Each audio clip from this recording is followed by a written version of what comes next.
recordings or purchase more storage from your account. All participants are muted, and they can unmute themselves.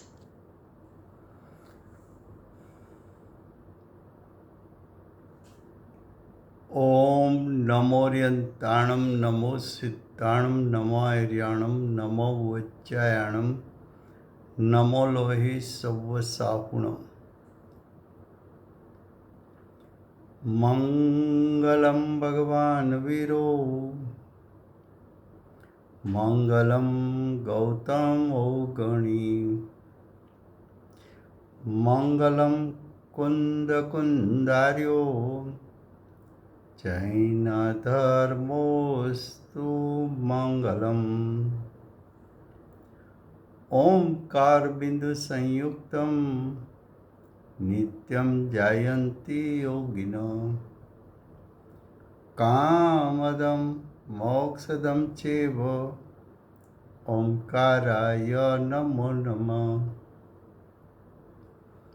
अहोपकार जिनवर्णो कुंदनो ध्वनि दिव्यनो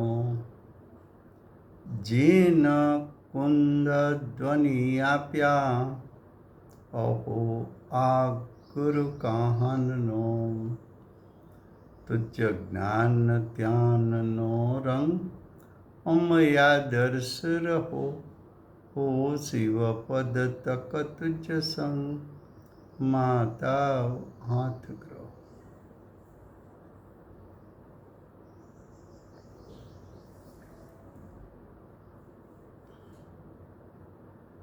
ये समयसार नाम का परम अध्यात्म शास्त्र है।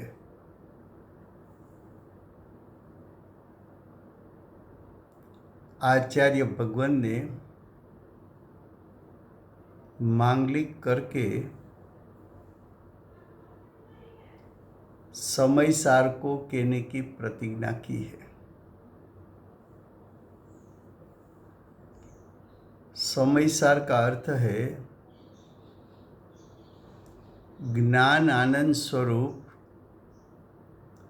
अनंत गुणात्मक शुद्धात्मा की सत्ता, उसको आचार्य भगवान समयसार कहते हैं। ऐसे समयसार का अवलंबन लेने से जीव को सम्यक दर्शन की प्राप्ति होती है। ये सम्यक दर्शन की प्राप्ति का शास्त्र है। आचार्य भगवान ने सम्यक दर्शन की मुख्यता से ये शास्त्र की रचना की है। उसमें दूसरा अधिकार चलता है। दूसरे अधिकार में कर्ता कर्म अधिकार में गाथा 132 से 136 चलती है। 132 से 136 गाथा का विषय है कि अज्ञान भाव के कारण मिथ्यात्व, अविरमण,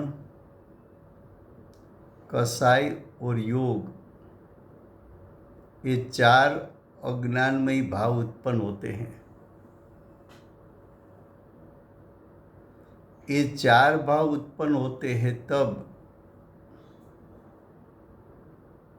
कर्म का उदय, पूर्व कर्म का उदय उसमें निमित्त होता है। और ये चार अज्ञानमयी भाव है वो नया कर्म बंधन होने में निमित्त होता है।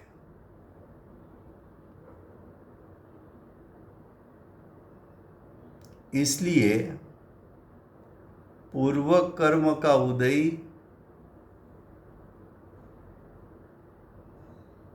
पूर्व कर्म का उदय नया कर्म बंध का परंपरा कारण है। परंपरा कारण क्यों कहा? तो कि कर्म का उदय से, कर्म के उदय के निमित्त से जीव की सत्ता में मिथ्यात्व, अविरति, कसाय और योग की उत्पत्ति हुई। ये चार अज्ञानमय भाव का निमित्त पाकर कर्मण वर्गणा कर्म रूप, नया कर्म रूप परिणमित हुई। तो कर्म का उदय जीव के चार अज्ञानमय भाव उत्पन्न होने में निमित्त हुआ, और अज्ञानमय भाव नया कर्म बनने में निमित्त हुआ। इसलिए नया कर्म उसका परंपरा कारण पूर्व कर्म का उदय है। अब ये बात सिद्ध करने के लिए देखो गाथार्थ। गाथार्थ का दूसरा पैराग्राफ।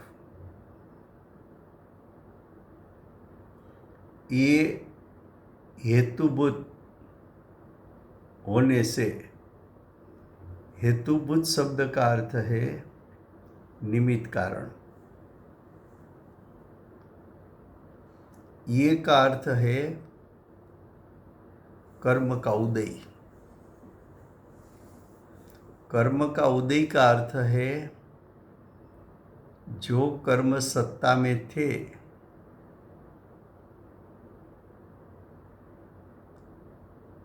उसकी सत्ता में रहने का काल पूर्ण हो गया। पूर्व कर्म जो बांधा था वो कर्म का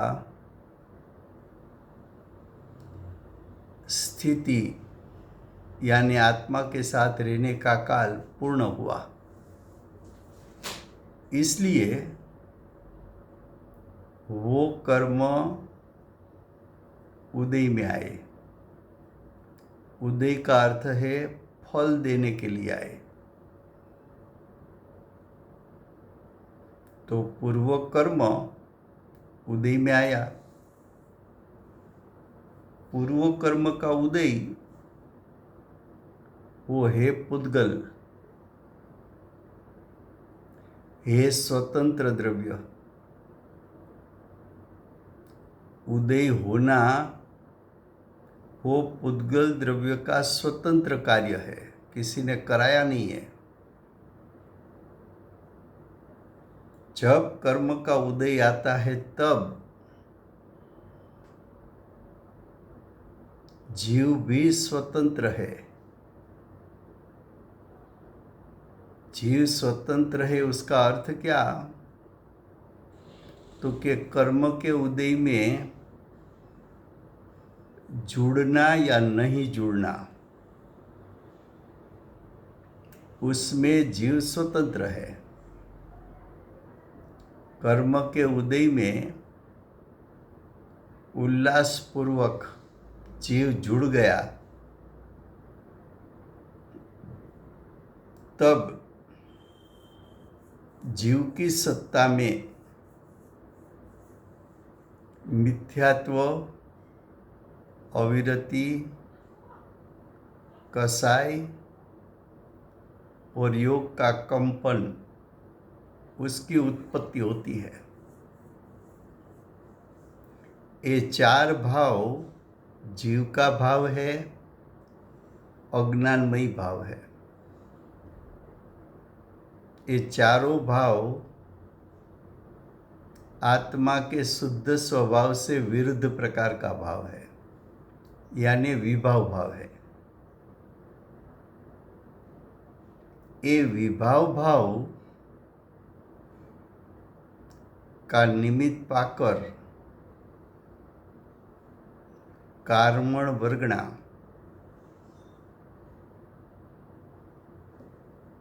कार्मण वर्गणा उसकी परिणमन शक्ति से स्वतंत्रपणे नया कर्म रूप परिणमित होती है और नया कर्म आत्मा के प्रदेश पर चिपकते हैं।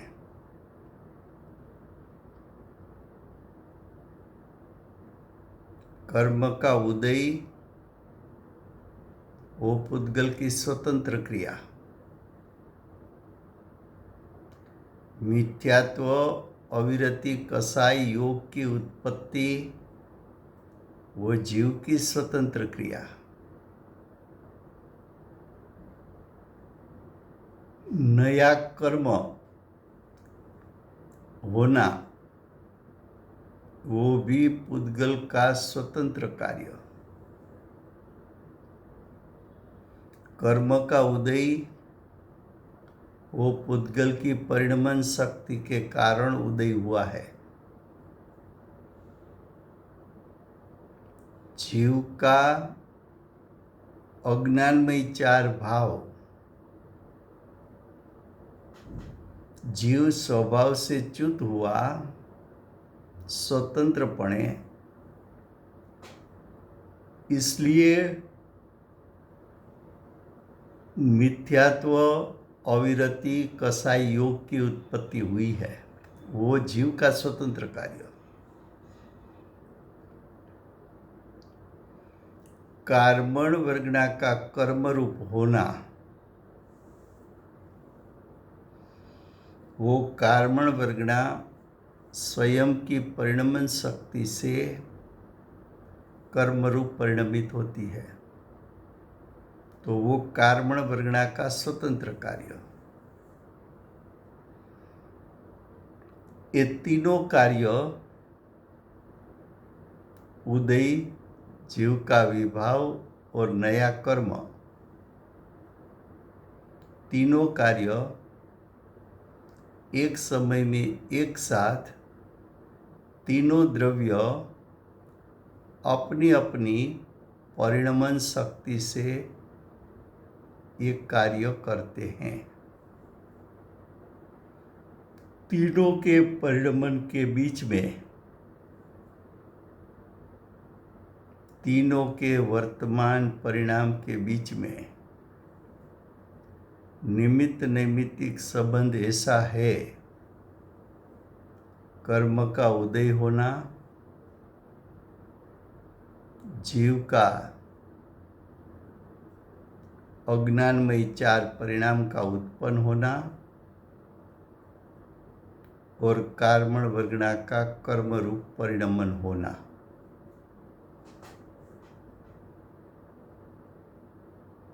ऐसा संबंध देखकर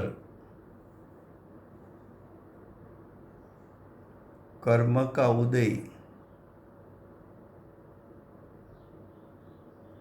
वो पुद्गल है, कर्म के उदय के निमित्त से जीव में चार अज्ञानमय भाव नैमित्तिक हुआ,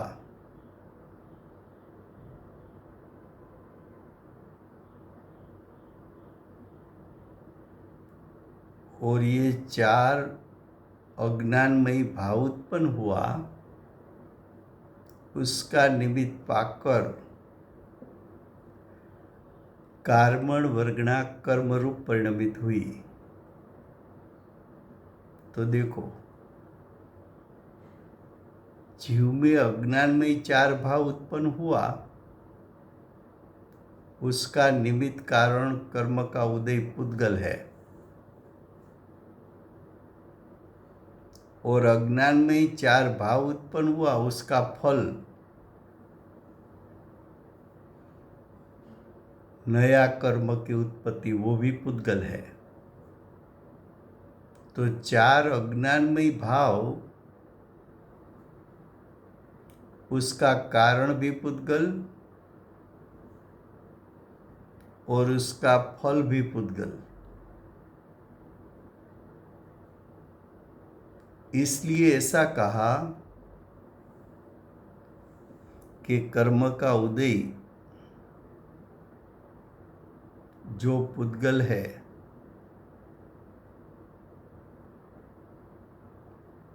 वो नए कार्मण वर्गना में से कर्म बने उसका परंपरा कारण है। तो पुद्गल का कारण पुद्गल।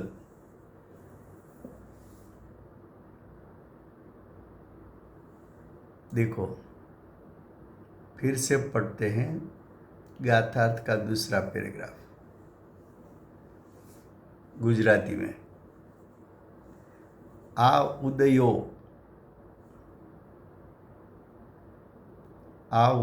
એટલે અજ્ઞાની જીવને અનાદિકાળથી પ્રતિ સમય સત્તામાં પડેલા કર્મો એની સ્થિતિ પૂરી થતાં ફળ આપવા માટે ઉદયમાં આવે છે।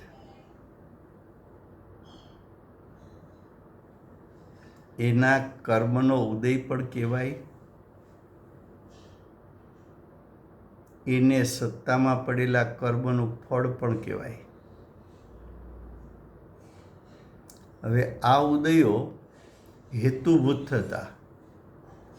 હેતુભૂત શબ્દનો અર્થ છે નિમિત્ત કારણ થતા। એટલે કર્મનો ઉદય નિમિત્ત બને છે। કોને નિમિત્ત બને છે? તો કે જે કારણ વર્ગના રૂપ પૂતગલ દ્રવ્ય જ્ઞાનાવરણ આદિ ભાવો રૂપે 8 પ્રકારે પરિણમે છે।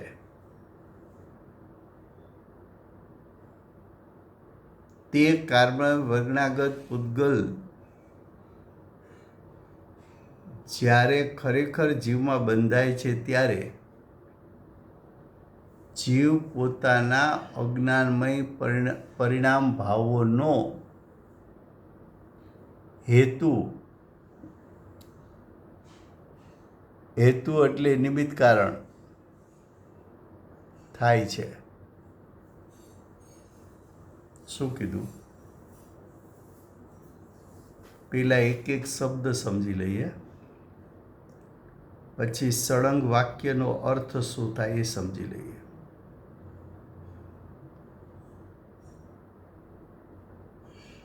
આ ઉદયો,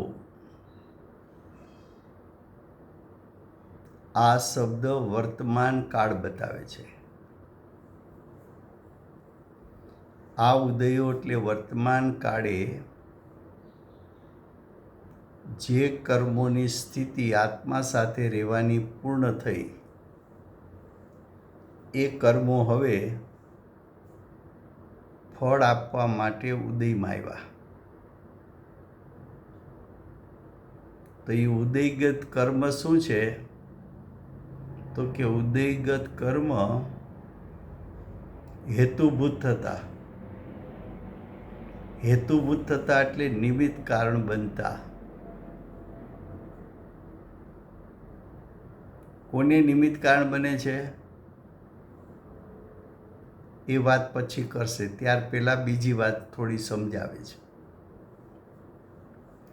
જે કર્મણ વર્ગનાગત પૂતગલ દ્રવ્ય શું કે છે? કર્મણ વર્ગના। કર્મણ વર્ગના શું છે? તો કે 23 પ્રકારની વર્ગણાઓ છે। એમાં એક વર્ગણા પૂતગલનો સ્કંદ, એક પૂતગલના સ્કંદ એવા છે જેમાંથી 8 પ્રકારના કર્મ બને।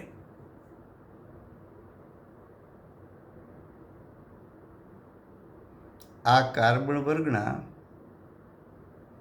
લોકાકાશના સર્વ ભાગે ઠાંસીને અનંતી છે. આ કાર્બન વર્ગના દરેક સંસારી જીવને પોતાના આત્મના પ્રદેશે અનંતી કાર્બન વર્ગનાઓ આત્મા સાથે એક ક્ષેત્રાવગામાં રહે છે. એ કાર્બન વર્ગનાનું કાર્ય શું છે? તો કે યોગ્ય નિમિત્ત મળતા કાર્બન વર્ગનામાંથી 4 ઘાતી 4 અઘાતી કર્મોની રચના થાય છે. કાર્બન વર્ગના માટે યોગ્ય નિમિત્ત કોણ છે? તો કે જીવના વિભાવ ભાવ. જીવના વિભાવ ભાવ એટલે અજ્ઞાન છે, મિથ્યાત્વ છે, રાગ દ્વેષ છે અને યોગનું કંપન છે. આ બધા ભાવો એનું નિમિત્ત પામીને કાર્બન વર્ગનામાંથી 8 પ્રકારના કર્મ બની શકે છે. જ્ઞાનાવરણી, દર્શનાવરણી, મોહનીયમાં દર્શન મોહ અને ચારિત્ર મોહનીય, અંતરાયમાં દાન અંતરાય, લાભ અંતરાય, ભોગ અંતરાય, ઉપભોગ અંતરાય, વીર્ય અંતરાય. આ બધા કર્મો ઘાતી કર્મ. પેટાભેદ પાડો તો 47 પ્રકાર અને એના પેટાભેદ પાડો તો અનંત પ્રકાર થાય. એમ અઘાતી કર્મમાં વેદનીય કર્મ,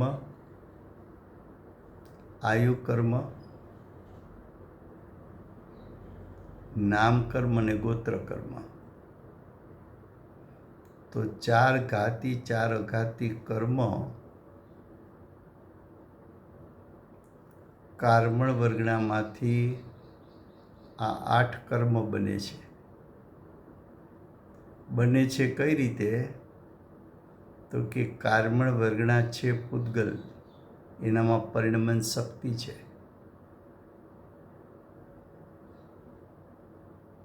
કાર્બન વર્ગના પોતાની પરિણમન શક્તિ દ્વારા સ્વતંત્રપણે 8 કર્મ રૂપે થાય છે. આ કાર્બન વર્ગના જ્યારે કર્મ રૂપે થાય ત્યારે બાહ્યમાં જીવના અજ્ઞાનમયી 4 ભાવનું એમાં નિમિત્તપણું હોય છે. અજ્ઞાનમયી 4 ભાવ એટલે અજ્ઞાનમાંથી ઉત્પન્ન થયેલા 4 ભાવ.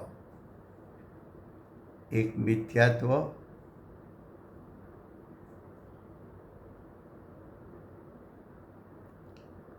અવિરતિ, કસાય અને યોગનું કંપન.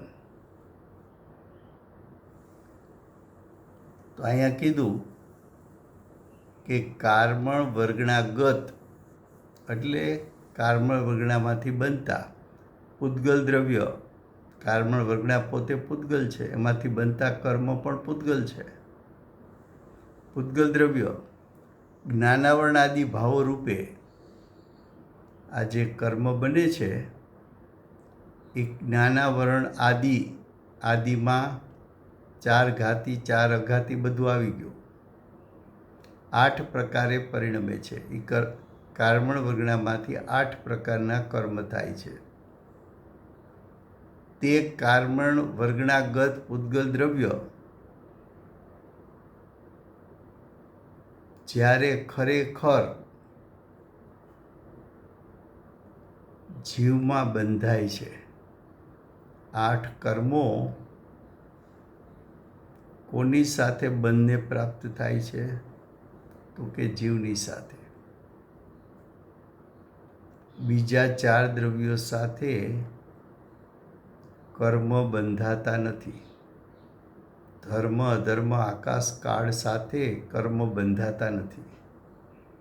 કેમ? તો કે ધર્મ, અધર્મ, આકાશ, કાળમાં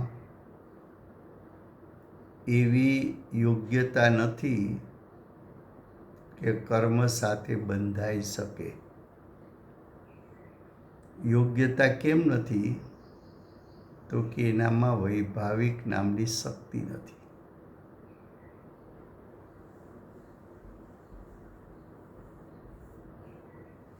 તો કર્મણ વર્ગણામાંથી બનતા 8 કર્મ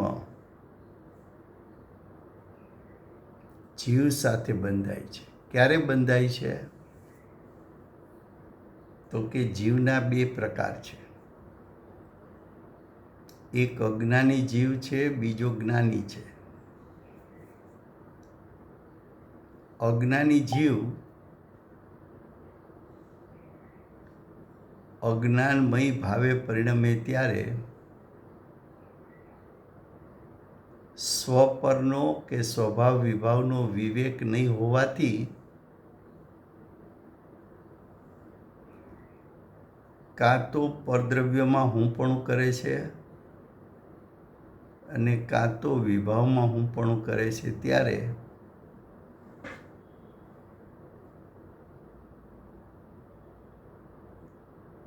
એવો અજ્ઞાની જીવ કર્મના ઉદયમાં જોડાય છે. તો અજ્ઞાની જીવ કર્મના ઉદયમાં જોડાય તો અજ્ઞાની જીવની દશામાં અજ્ઞાનમય 4 ભાવ થાય અને અજ્ઞાનમય 4 ભાવ થાય તો જીવ કર્મ સાથે બંધાય છે. પણ જ્ઞાની જીવ કર્મના ઉદયના કાળે પણ જાગ્રત રહીને પોતાના આત્મ સ્વભાવનો મહિમા કરીને પોતાની દ્રષ્ટિ અને ઉપયોગને જ્ઞાયકમાં સ્થિર કરીને કર્મના ઉદય સાથે નહીં જોડાતા ઉદયમાં આવેલા કર્મ એના પ્રવાહ ક્રમમાં ખરી જાય છે. જીવ ઉદયમાં ન જોડાણો તો ક્યાં જોડાણો? તો કે આત્મ સ્વભાવમાં. આત્મ સ્વભાવમાં જોડાણો તો અજ્ઞાનમય ભાવની ઉત્પત્તિ જ ન થઈ. 4 પ્રકારના અજ્ઞાનમય ભાવો ઉત્પન્ન થયા. 4 પ્રકારના અજ્ઞાનમય ભાવ ઉત્પન્ન થયા માટે એ જીવ નવા કર્મ બનવામાં નિમિત્ત ન થયો. માટે કર્મણ વર્ગણા કર્મરૂપે પરિણમી નહીં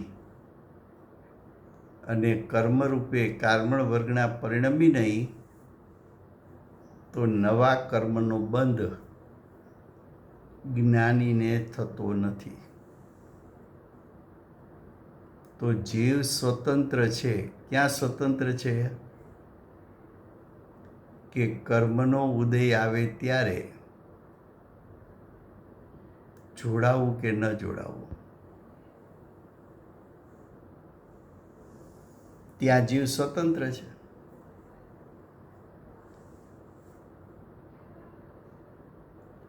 અને ત્યાં જીવ સ્વતંત્ર હોવાથી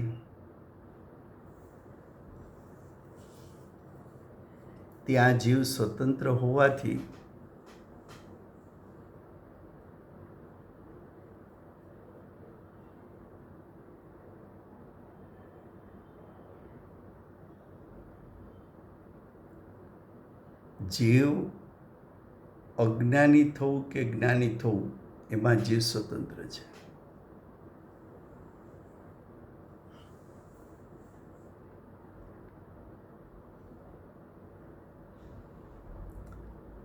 તો કે છે કે કારમણ વર્ગણાગત પૂતગલ દ્રવ્ય જ્યારે ખરેખર જીવમાં બંધાય છે ત્યારે બંધાય છે તો બંધાય છે ક્યારે?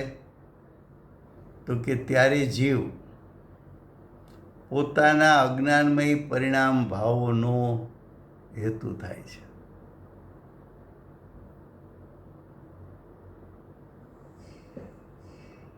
આ જે જીવના અજ્ઞાનમય ભાવો હેતુ એટલે શેમાં નિમિત્ત થાય છે? નવા કર્મ બાંધવામાં.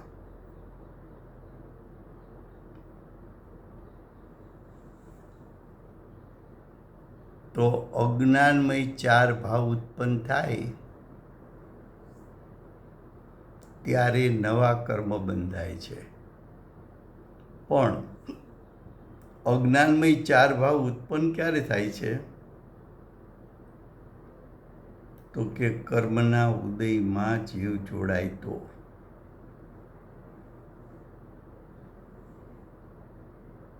એટલે નિમિત્ત તરફથી કથન કરો તો કર્મનો ઉદય નિમિત્ત થયો, જીવમાં વિભાવ થયા અને વિભાવનું નિમિત્ત પામીને નવા કર્મ બંધાણા. માટે એમ કહ્યું કે નવા કર્મનું બંધન જૂના કર્મના ઉદયને કારણે થયું છે. તો આ થયો ગાથાર્થ. હવે ટીકા. अब देखिए टीका. तत्व के अज्ञान रूप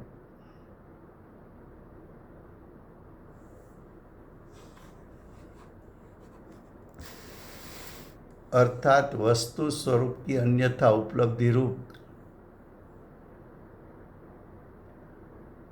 तत्व का अज्ञान. तो अज्ञान की परिभाषा क्या? अज्ञान किसको कहते हैं?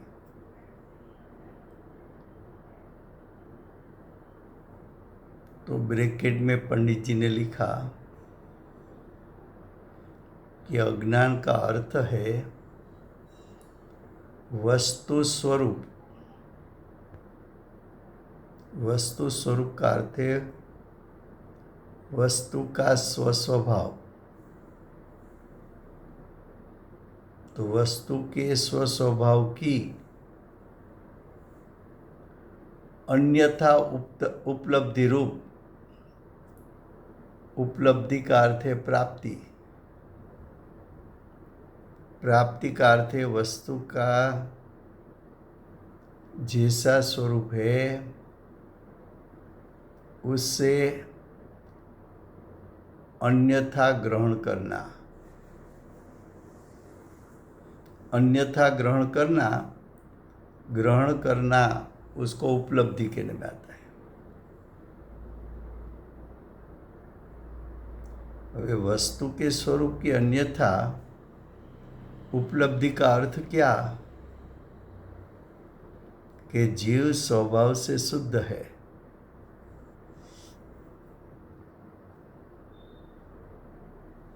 फिर भी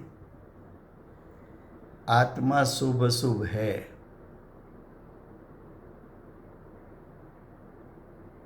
ऐसा ज्ञान करना. तो शुभ अशुभ तो विभाव है और आत्मा तो स्वभाव से शुद्ध है. तो आत्मा शुद्ध होने पर भी उसको शुभ अशुभ स्वीकार करना कि आत्मा शुभ अशुभ रूप है ऐसा स्वीकार करना, उसको अज्ञान कहते हैं. आत्मा चैतन्यमयी है.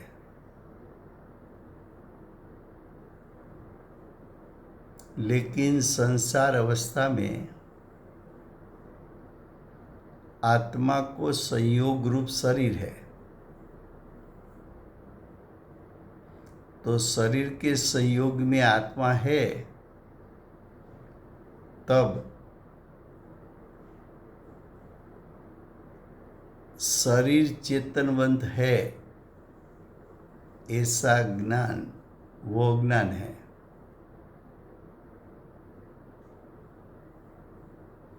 शरीर तो संयोग में है फिर भी अचेतन है, तो वस्तु स्वरूप का यथार्थ ज्ञान नहीं है। वस्तु के स्वरूप से विपरीत ज्ञान है, उसको अज्ञान कहा।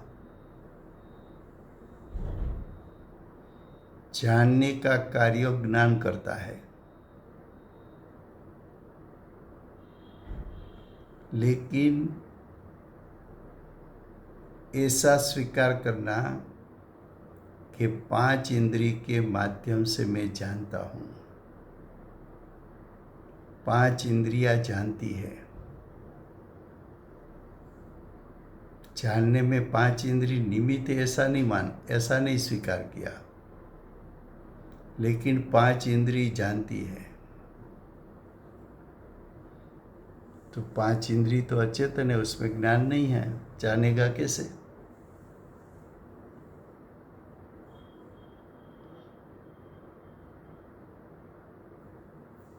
तो वस्तु का स्वरूप जैसा है उससे विपरीत जानना,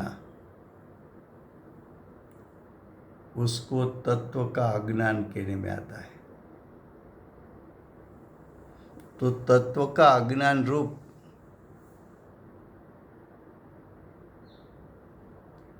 ज्ञान में स्वाद रूप होता हुआ अज्ञान का उदय है।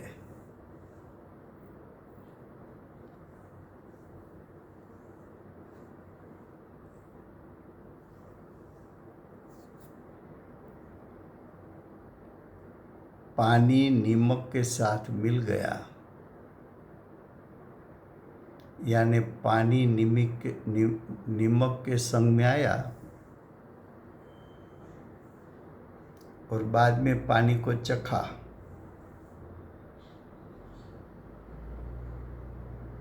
तो बोला पानी क्षार युक्त है, पानी में खारास है। पानी खारास है कि नीमक तो पानी से भिन्न है। वैसी तरह कर्म का उदय आया, क्रोध आया, मान आया, माया का उदय आया, लोभ का उदय आया, उसमें जुड़ गया जीव अज्ञानी। क्रोध में जुड़ा तो आत्मा निराकुल होते हुए भी आकुलता का स्वाद आया।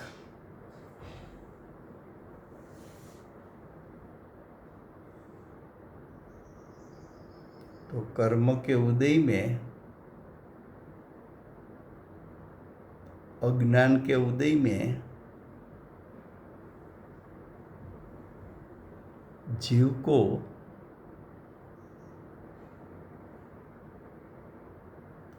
आत्मा का असल स्वाद नहीं आया, स्वभावगत स्वाद नहीं आया।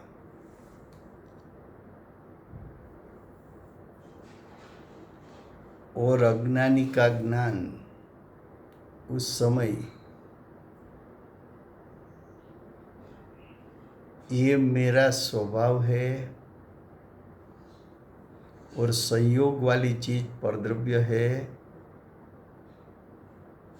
ऐसा ज्ञान ने जाना भी नहीं, इसलिए ज्ञान अज्ञान रूप हो गया।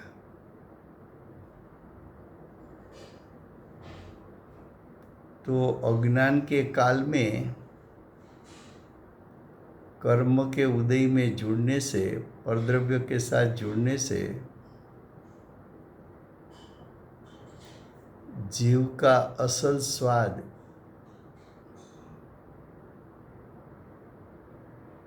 जीव नहीं ले पाया।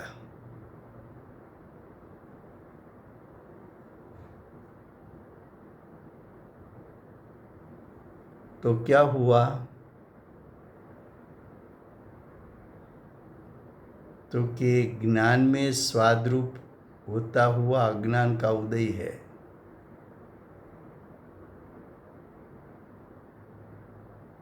मिथ्यात्व, असंयम, कसाय और योग का उदय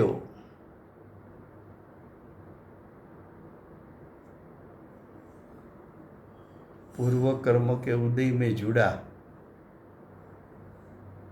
तो जीव की सत्ता में विपरीत अभिप्राय यानी मिथ्यात्व की उत्पत्ति,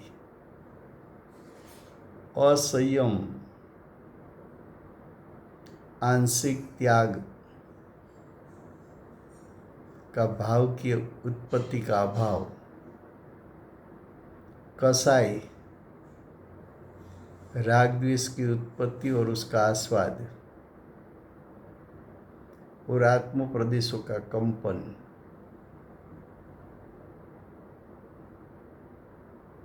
ये चार भाव उत्पन्न हुए जीव की सत्ता में। ये चार भाव उत्पन्न हुए तब कर्म का उदय में मिथ्यात्व भी का उदय है, असंयम का उदय है, कसाई कर्म का उदय है और आत्म प्रदेशों का कंपन भी है।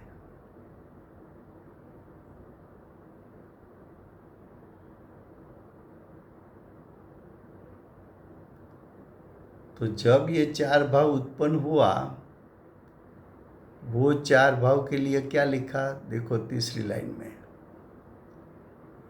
कि जो का अर्थ है मिथ्यात्व, असंयम, कसाय और योग नए कर्म का हेतु है। नए कर्म का हेतु यानी निमित्त कारण। ये चार भाव नए कर्म का निमित्त कारण है। मिथ्यात्व, असंयम, कसाय और योग उत्पत्ति में कर्म का उदय निमित्त था। नया कर्म बनने में जीव के मिथ्यात्व, असंयम, कसाय और योग निमित्त है। ये तीन क्रिया एक साथ एक समय में दिखने में आती है। तीन क्रिया वर्तमान एक समय में एक साथ क्यों दिखने में आई? तो कि कर्म का उदय वो तो पुद्गल का स्वतंत्र कार्य, वो पुद्गल में हुआ। जीव में स्वतंत्रपणे मिथ्यात्व, अविरति, कसाई, योग उत्पन्न हुआ और कार्मण वर्गणा उसमें नया कर्म बना। तो द्रव्य भी तीन है, तीन के वर्तमान एक एक पर्याय भी है। उदय रूप पर्याय, जीव के विभाव रूप पर्याय और नया कर्म रूप पर्याय। ये तीनों पर्याय के बीच में निमित्त नैमित्तिक संबंध कैसा है? तो कि कर्म का उदय निमित्त और जीव का मिथ्यात्व, अविरति, कसाई, योग नैमित्तिक परिणाम, ऐसा एक संबंध। अब दूसरा संबंध कि जीव का मिथ्यात्व, अविरति, कसाई, योग वो निमित्त और कार्मण वर्गणा कर्म रूप होना नैमित्तिक, ऐसा दूसरा संबंध। उदय को जीव के विभाव के साथ निमित्त नैमित्तिक संबंध, जीव के विभाव को नया कर्म के साथ निमित्त नैमित्तिक संबंध। एक साथ एक समय में दो निमित्त नैमित्तिक संबंध दिखने में आया। उदय और विभाव, उसके बीच में निमित्त नैमित्तिक संबंध, बाद में विभाव और नया कर्म, उसके साथ निमित्त नैमित्तिक संबंध। ऐसा जो चक्कर है, हम सब अज्ञानी को अनादिकाल से चला आता है। क्यों चला आता है? तो कि कर्म का उदय आता है तब वास्तव में तो जीव स्वतंत्र है, जुड़ना या नहीं जुड़ना। जब तक जीव कर्म के उदय में जुड़ते रहेगा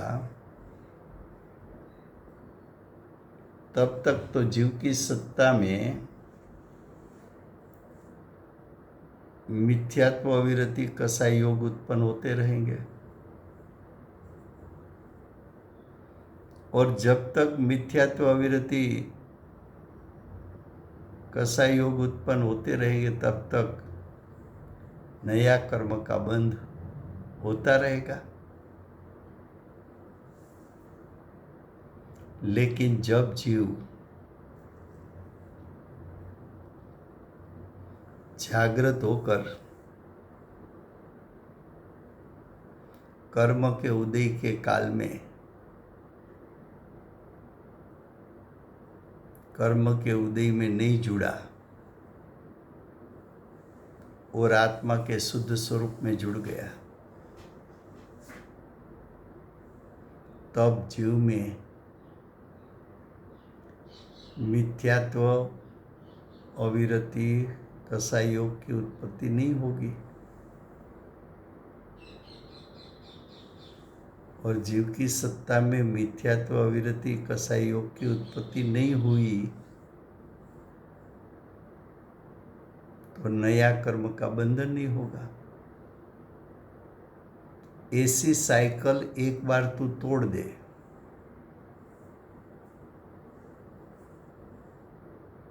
एक बार ये साइकिल टूट गई, बाद में तेरा अनंत संसार नहीं हो सकता। बाद में तू अल्प काल में मुक्ति पाएगा। क्यों? तो कि आत्म स्वभाव को ग्रहण करने की कला तू सीख गया। जब आत्म स्वभाव ग्रहण हुआ तब तुझे अनंत गुण की शुद्धता के साथ साथ अतीन्द्रिय ज्ञान, अतीन्द्रिय सुख का आस्वाद आया। ऐसा आस्वाद अनादि काल में कभी भी लिया नहीं था।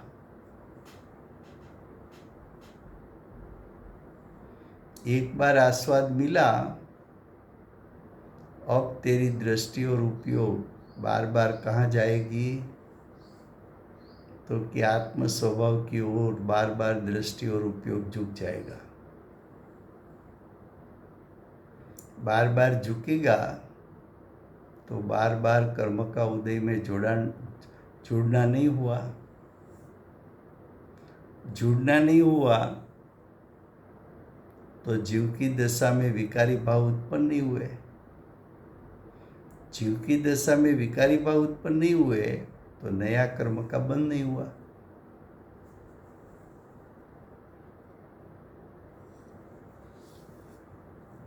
ये साइकिल एक बार तोड़नी पड़ेगी।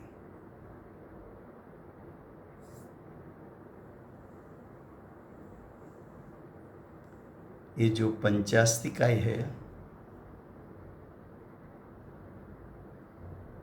कुंकुदाचार्य देव की रचना है। उसका दूसरा अधिकार है 7 तत्व 9 पदार्थ पूर्वक मोक्ष मार्ग प्रपंच वर्णन, ऐसा दूसरा अधिकार है।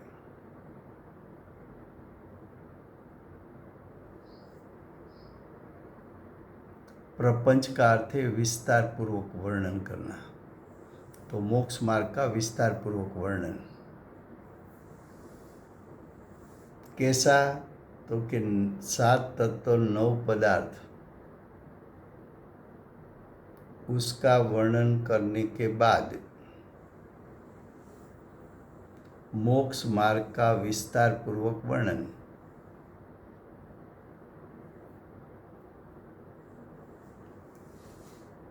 ऐसी रचना क्यों की, तो कि 7 तत्व 9 पदार्थ उसका श्रद्धान और ज्ञान होने से सम्यक दर्शन सम्यक ज्ञान प्रकट होता है, और सम्यक दर्शन बिना सम्यक ज्ञान नहीं होता, और सम्यक ज्ञान बिना सम्यक चारित्र नहीं होता। तो पहले सम्यक दर्शन सम्यक ज्ञान और मोक्ष मार्ग प्रपंच में सम्यक चारित्र का वर्णन। ये जो अधिकार है उसमें गाथा 128, 129 और 130 3 गाथा है। ये 3 गाथा का भाव ऐसा है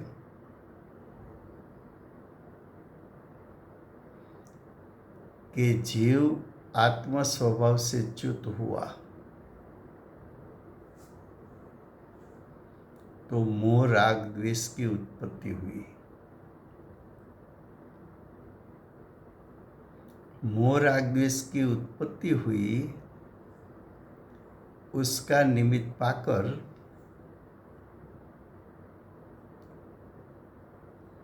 द्रव्य कर्म का बंध हुआ।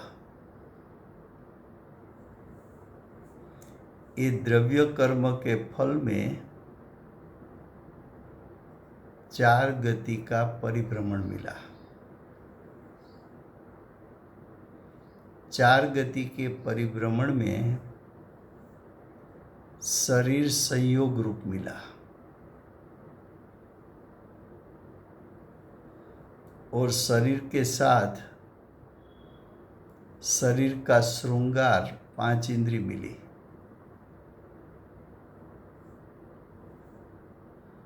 और 5 इंद्री मिली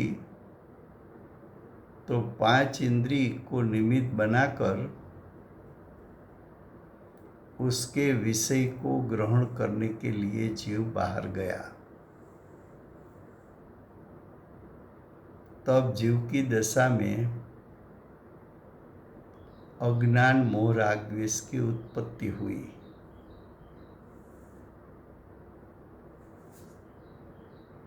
अज्ञान मोह राग द्वेष की उत्पत्ति हुई तो फिर द्रव्य कर्म का बंध हुआ। द्रव्य कर्म का बंध हुआ तो उसके फल में 4 गति मिली।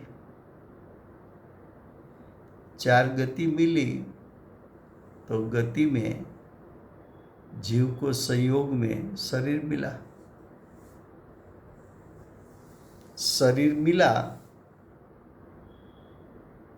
तो उसका श्रृंगार साथ में मिला, 5 इंद्री मिली।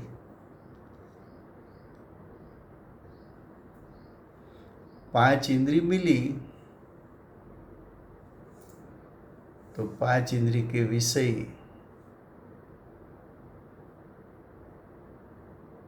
भोगने का भाव उत्पन्न किया। फिर मोह राग द्वेष उत्पन्न हुआ।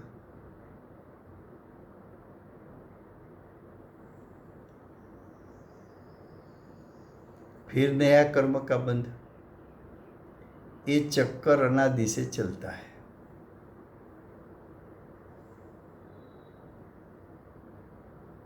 यहाँ पूरा लंबा बताया, यहाँ शॉर्ट में बताया। कर्म का उदय आया, जीव जुड़ गया, मोह राग द्वेष हुआ, फिर नया कर्म का बंध हुआ, फिर नया कर्म सत्ता में आएंगे तो फिर उदय में आएंगे, फिर जीव मोह राग द्वेष करता है, फिर नया कर्म को बांधता है। ये चक्कर अनादि से चलता है।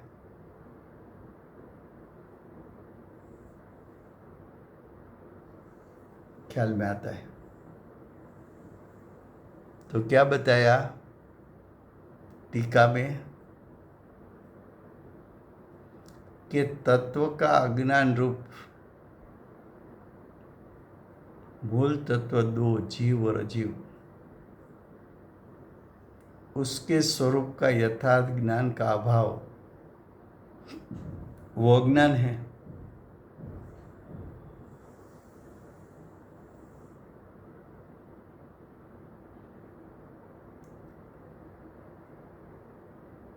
ज्ञान में स्वाद रूप होता हुआ अज्ञान का उदय है। ज्ञानावर्णी दर्शनावर्णी आदि कर्म का उदय अज्ञान दशा में तो चालू है। जीव उसमें जुड़ता है,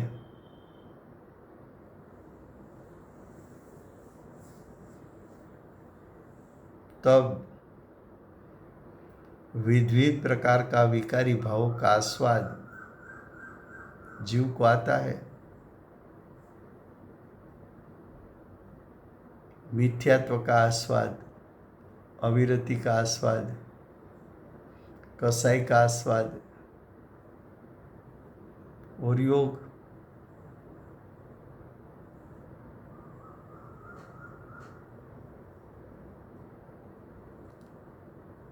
और ये जो चार प्रकार के भाव उत्पन्न हुए, अज्ञान में चार भाव उत्पन्न हुए, वो नया कर्म का हेतु है। वो नया कर्म बंधन का निमित्त कारण है। हेतु का अर्थ निमित्त कारण। वो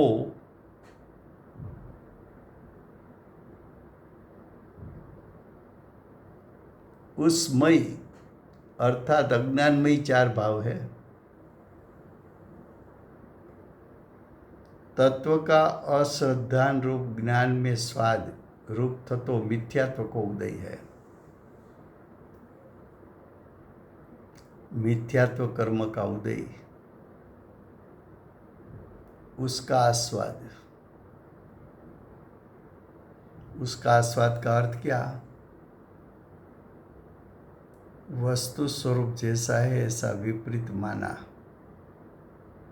तो विपरीत मान्यता रूप जो भाव उत्पन्न हुआ वो जीव की सत्ता में उत्पन्न हुआ है। और जीव जो भाव उत्पन्न करेगा उसका आस्वाद आएगा।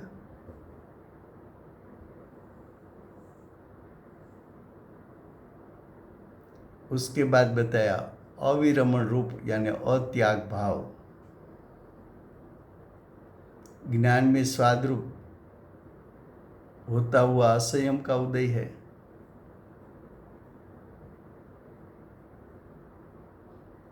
मलिन उपयोग यानी राग द्वेष की मलिनता वाला उपयोग, ज्ञान में स्वाद रूप होने से कसाई का उदय है। शुभाशुभ प्रवृत्ति या निवृत्ति का व्यापार रूप ज्ञान में स्वाद होता हुआ योग का उदय है। योग शुभ कार्य के लिए हो सकता है, अशुभ कार्य के लिए हो सकता है। तो शुभ योग है तो शुभ योग का स्वाद है, अशुभ योग है तो अशुभ योग का स्वाद है। अशुभ में कलुषितता का स्वाद है, शुभ में राग आदि का स्वाद है। दोनों स्वाद भिन्न भिन्न है, अशुभ और शुभ का। यहाँ तक रखते हैं। कल टीका गुजराती से शुरू करेंगे।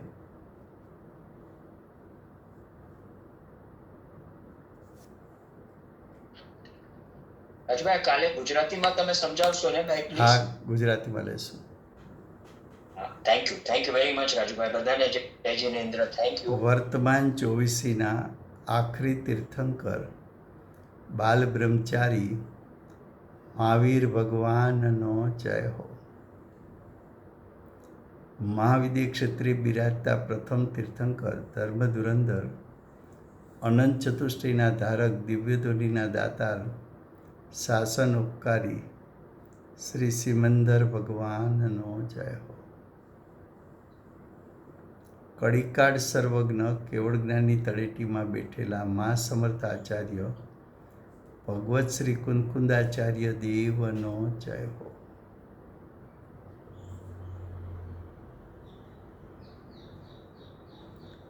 વર્તમાન કાળે સમ્યક દર્શનનું સ્વરૂપ સમજાવનાર તીર્થના નાયક, તીર્થના સ્થાપક, તીર્થના પ્રવર્તક પરમ કૃપાળુ શ્રી સદગુરુદેવનો જય હો.